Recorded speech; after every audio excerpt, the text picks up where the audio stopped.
The Little White House, rural retreat of President Franklin Roosevelt and First Lady Eleanor, tucked away in a hillside in Warm Springs, Georgia, a house many of us probably don't even know exists. The house where the president spent his final days. He passed away in a small, simple bedroom and was even embalmed in that bedroom, as you will hear later in the tour of the house. The president died on April 12, 1945. On the grounds of the Little White House, which has been preserved exactly as it was the day he died, is a museum holding many of the president's belongings. Let's take a walk around this beautiful historic location. FDR was a modest man and preferred not to have a fancy wheelchair, and his was simple kitchen and wooden chairs adapted and fitted with wheels. He also didn't want the public to view him as wheelchair bound, so he also liked the kitchen chair's ability to blend in and appear like a regular piece of furniture. Stricken with polio in 1921, he was almost completely paralyzed for some time.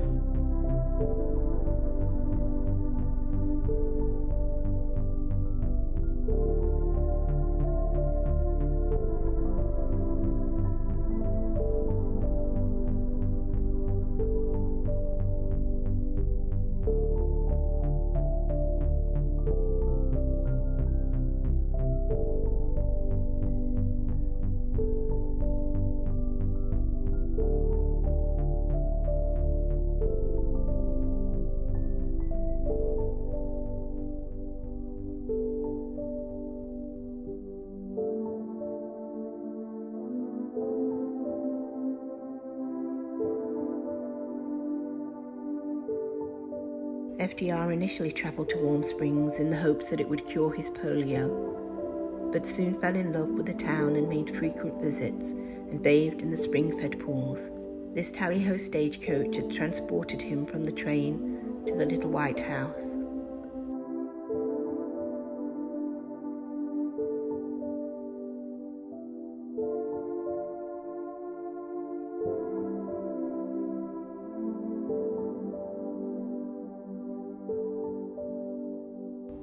Although FDR's polio is widely known today, he invested significant effort into minimizing it visually in public. His 1938 Ford was fitted with a simple but ingenious modification that enabled him to drive using handles for the clutch and brake. FDR designed this himself.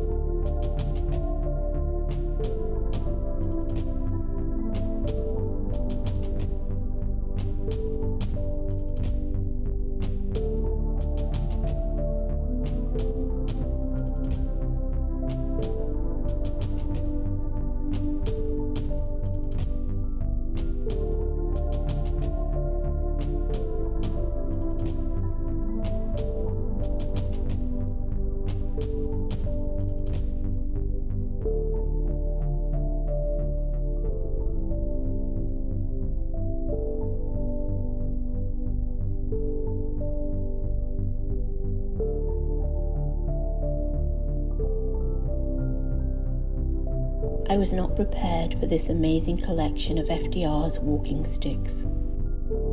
Although mostly wheelchair bound, he would walk whenever he could during public events, even though it was extremely difficult for him.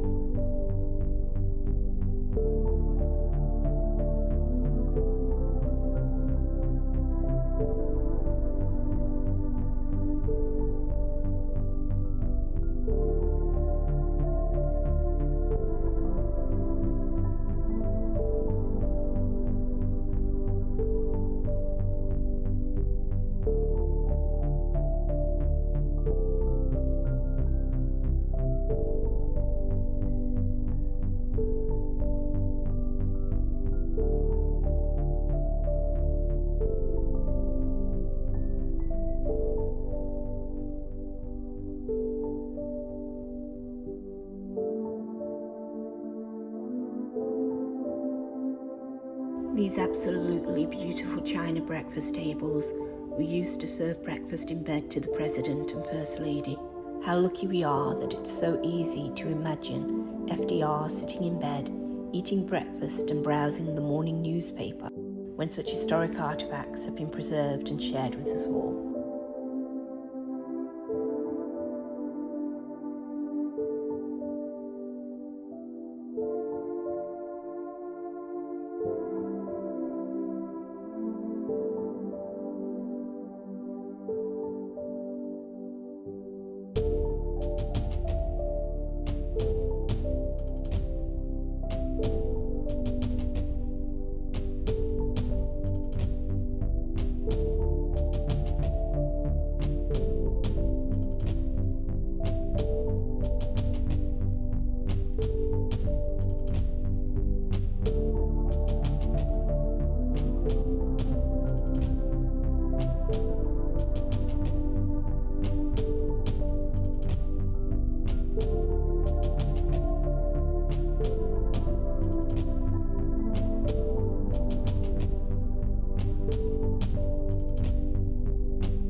design of this stove is better than modern stoves. The side by side, you don't have to bend over to get into the oven, you know. Yeah, that's nice. And I think the styling's beautiful. It is. I really like it. I wish they'd come out with modern electrics in it. I'd buy it. I bet a lot of people would. It's very nice to look at. Yes, Very ma'am. pleasing. Now, what you're going to see in here, guys, is precisely the way it was when the president died, with the following modifications. We put this carpet down on the floor, otherwise the floor would be toast. We put in sprinkler system, and we put in the security system and the central heating and air, and a little awning off the back. But other than that, ladies, this is precisely the way it was. Now, what this is the cook, Daisy Bonner, scribbled this on the wall. It's hard to read, so they put it on the plaque. The day the president died, she was here when he died. Wow. You can see all the little whatnots they used to cook with. So cool. I need that kind of organization. Now, in here, in the butler's pantry, I'd say 90% of what you're seeing came from England. Wow.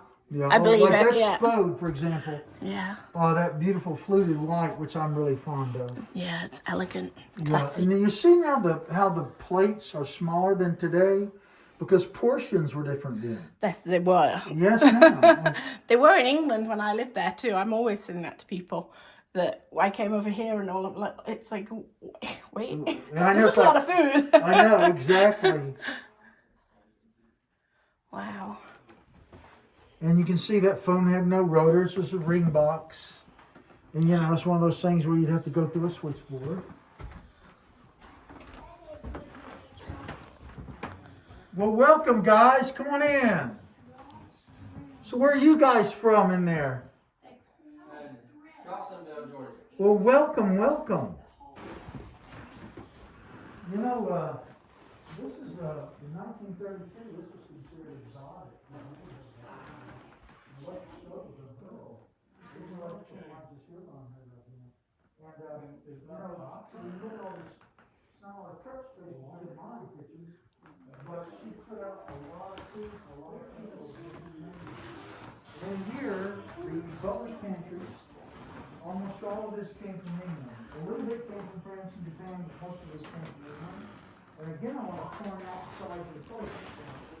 Because they're smaller than today, but the portions were different. The day we decided to encase it in here was the day the Twin Towers were attacked. When we put them in there, yeah. Now, you see over there, Fowler? You see how the woodwork is all scratched up? Because that's what he did there. When the president drove up, he saw the president, he goes wildly. Scratch on it. Now, in this room, this is the nuts and bolts of the place, guys.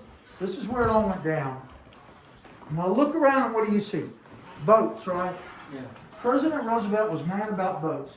And even the artwork was nautical in theme. For example, that's the USS Constitution. That's John Paul Jones, the founder of the American Navy. The Black Griffin is the Delano family crest. They were French Huguenot by New England. Now, and then over here is the Battle of Mobile Bay. Now, the Delanos were even much more wealthy than the Roosevelts, and as I say, the China trade was how they made their wealth. And President Roosevelt, as a boy, read his grandfather Delano's voyage journals, and that's where he got hooked on boats in the ocean and whatnot. Now, this whaling ship model right here above the fireplace, President Roosevelt made that out of what was left over from building this cottage. This is along the Pine House quartzite. All this lumber was cut down here on site, milled into lumber here and built. And for approximately $9,000, now you've got to understand this $1932, it was this little White House and the servants' quarters and the landscaping, $9,000. Of course, again, back then, you know, What it does was a lot that of money. relate to 2022 dollars? Well, I know this. Back at that time, if you were earning about $5 or $6 a day, that was like good money. So that puts it in perspective. Yeah. I don't know, multiply it by what? 40? But you see how the quality, now see the beams? Mm-hmm. You see those beams, it took an adze to them and roughed them up because they wanted it to look like the timbers of it under the ship. You know, Now, when you look on the sun deck, you see how it's rounded? That's the back of the ship. See?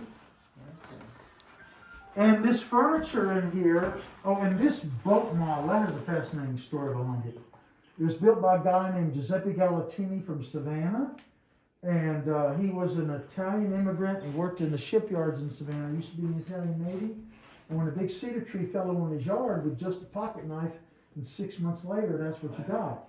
Well, he got the guy who owned the Savannah Gazette, who was coming here in 32 to interview the president. He went to him and said, would you give this to the president for me? Which he did. Well, Roosevelt went gaga over it. He loved it. That's one of his favorite boats, period. And he put it up there. Well, in 1960, when John Kennedy came through here, you know, he loved boats too. And he looked up there and he saw that thing and said, I have to have that boat.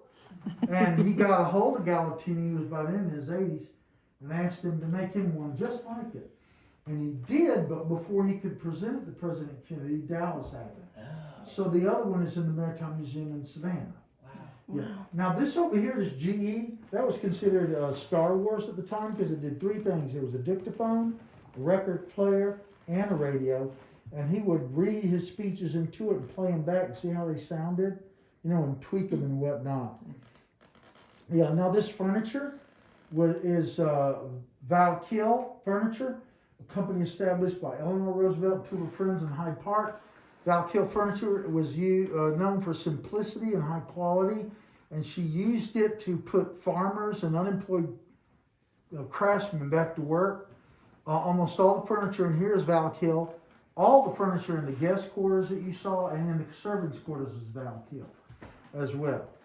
Now, imagine it's April 12, 1945, and this is where the president was sitting. That's what he was sitting in and where he was sitting. About where this young man is was Elizabeth Shumatoff. She was painting. On the couch were his two cousins, Polly Delano and Daisy Suckley. And when his left arm fell, Daisy jumps up and runs over to him. Are you okay? He said, I have a horrible pain in my head, and fell forward unconscious. Shumatoff went and got the Secret Service. Daisy, the Secret Service, houseboy. They carried the president over to his bedroom and put him on his bed in there, which you'll get to see. And there, 2 hours later, he died. And then he was embalmed in that room. Because they didn't want people doing what they did to President Lincoln and say, oh, let me get a snippet of his hair. Oh, let me get a button, there's a souvenir, that kind of stuff. You know? Yeah. So the embalmers got here about 10 till 11, but they had to wait because Eleanor got here at 11:30. She was in D.C. doing a charity function, and so she got here. Then she went in to see him, and after she saw him and approved of what was being done, the embalmers went in there, and under the watchful eye of the Secret Service, who had cleared the place, because that's one of the first things they did was clear it, they watched the embalming process. And then the Marine detachment, who had 60 Marines here, they were the ones who took the body to the train station in Warm Springs and loaded him on the train. By that time, the whole world knew. And they were lining the tracks all the way to D.C. and then from D.C. to Hyde Park. Yeah. You know, yeah. I love this little cottage. I mean, I could live here. If you like stone and wood like I do, boy, you'd be real happy here. Now, you see these buttons. You'll see them around like that button on the wall over there. That's a call button in there in every room. You see, ever since Roosevelt was a little boy, he feared fire. And so being an invalid, he darn sure wanted to get help if there was fire. Mm-hmm. And so, like you'll see it in his bedroom too, but I hear that's why those call buttons are everywhere. Okay. Now, back here, the two phones, one goes straight to D.C. and the other went through the switchboard. Now, we're going to go to Missy LeHan's room. You know Missy LeHan, you read about her in the museum. For 21 years, she organized a man's life. She was the White House Chief of Staff in all but name. She was one of the most powerful people in America because you didn't get Roosevelt unless you went through her. So when you go around there, you'll see Missy LeHan's room. And the wheelchair in there is Missy LeHan's because in 41, she had a stroke. And after that stroke in 41, she went back to Chelsea, Mass, where she died in 44, and Grace Tully took over from her. She was one of the most important people in the White House, and she was probably the reason grants was moved. She did a great job. Was she that old when she hit the stroke? Well, I'd have to look. Honestly, I don't know. I think she was probably, in her 50s. Now, this stairway at that time was not here. This was a screened-in porch. We went off to Missy Lehand's room. But when President died, and they knew they were going to make it into a museum, they took the screened-in porch down and built this because the very first little White House museum was underneath. Now, right over here, did you notice in the servants' quarters there were only half baths? Yeah. The showers were located down below here. And that's where the servants would go to shower. Of course, they ripped that all out when they made it into a museum. Now you see the Marine Guard sentry boxes? Yeah. Now they went to those during nighttime. The perimeter for guarding this place was further out in the woods, but at night they drew in there and then the Secret Service would be within that. Okay. Yeah, so there were like 2 rings of security. So there's still any where the primary perimeter was, or Well, they still you remember reading in the museum, they had a thing about Camp Roosevelt? Yeah. They had the tents and all. That was about like 2/3 of a mile over there. Yeah, but of course, it was such You can see in you there. saw from the pictures, it was basically wooden platforms with tents on them, which of course they're not there now. Over here, this is the time of year the president came here.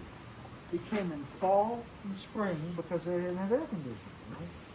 But God, the trees were a lot lower then, and it was a beautiful view. I mean, I would love to have breakfast out here every morning myself. And over here, y'all guys picked the perfect day to come. Because this is what the day would be like if he was here.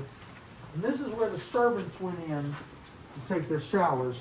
Now at that time, the concrete was not there, it was just dirt, Okay. Yeah. Were these terraces gardens? Well, first of all, because it was a hill, it was terraced Yeah. because of erosion. And at that time, it did have landscaping on it, but I don't know what it was. But they were real keen on landscaping. Now we're going to go to here's another call button. We're about to go. We lost somebody. He may not have seen that. Oh yeah, let's wait. Just give him just a sec. We're about to go. Now you'll be able to see you've been to the president's bedroom, guys.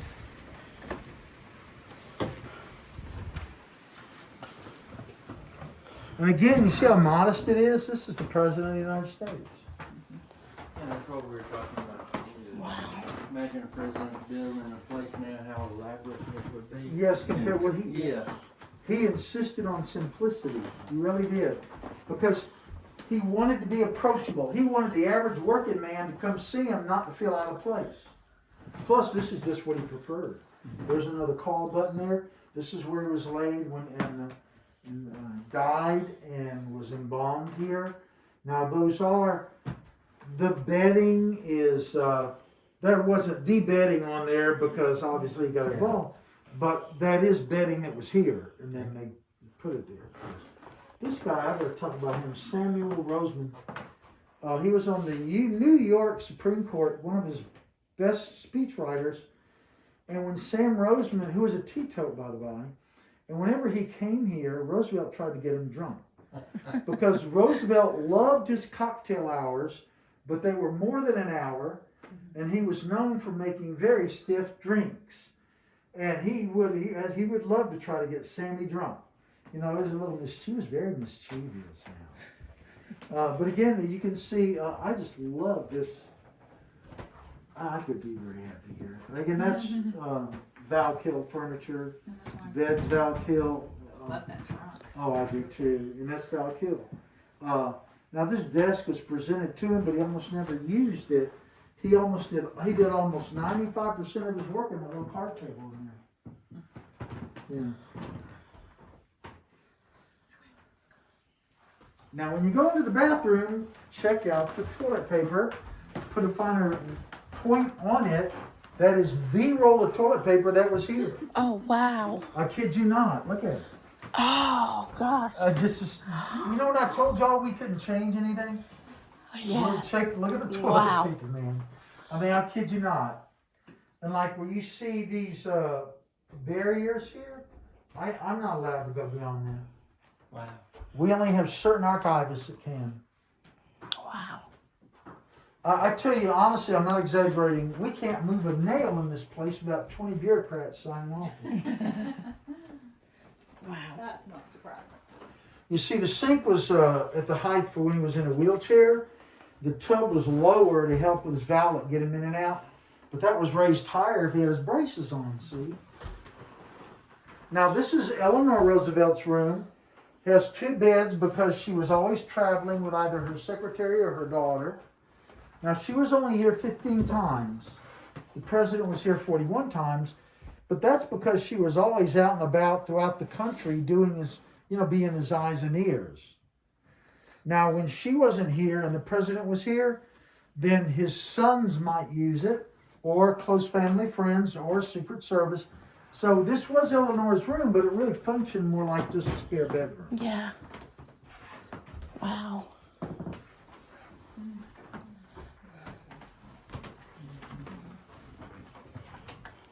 Now you see over here, be careful because foul bites.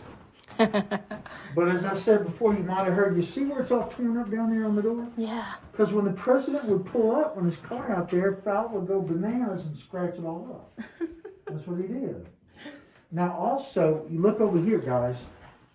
In the museum, it doesn't do it justice. This is one of his wheelchairs, and that's what the one in the museum looked like before they put the chrome and the handrests on it. It's just a kitchen table chair and they threw wheels on it. Why? He wanted it to blend in. He didn't want it to be conspicuous. And those were like always, well, that's uncomfortable to me. But, and of course in here you can see his riding crop and the phallus chain. And that hat on the top was the one he wore at the pools. Yeah, I've seen And that. yeah. In that one. And this is made of mulberry tree bark presented to him by the people of Hawaii.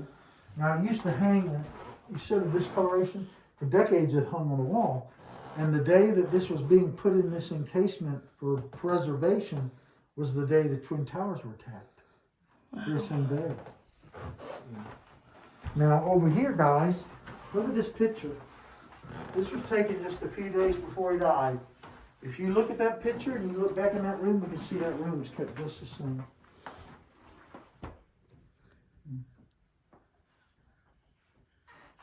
And of course, here's the back sun deck with the furniture on it that's in the museum. And that's where he'd lay. You see how the trees are lower, guys?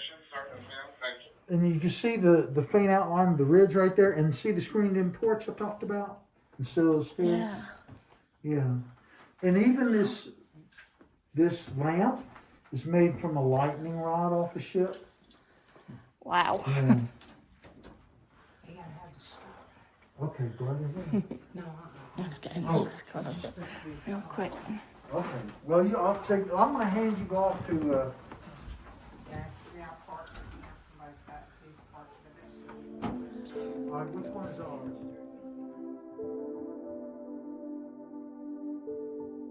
We finish off our tour viewing the unfinished portrait and leaving behind a beautiful little piece of Georgia that we had never heard of before until this day. This final part of the museum is atmospheric beyond description as we say goodbye to the president we have come to know so well in such a few short hours. The heart feels a little heavy and the longing for the return of these simpler times has grown stronger than ever for us both. FDR, our 32nd president and a winner of 4 presidential elections, we leave with a better understanding of the man you were and the love you had for this country and people.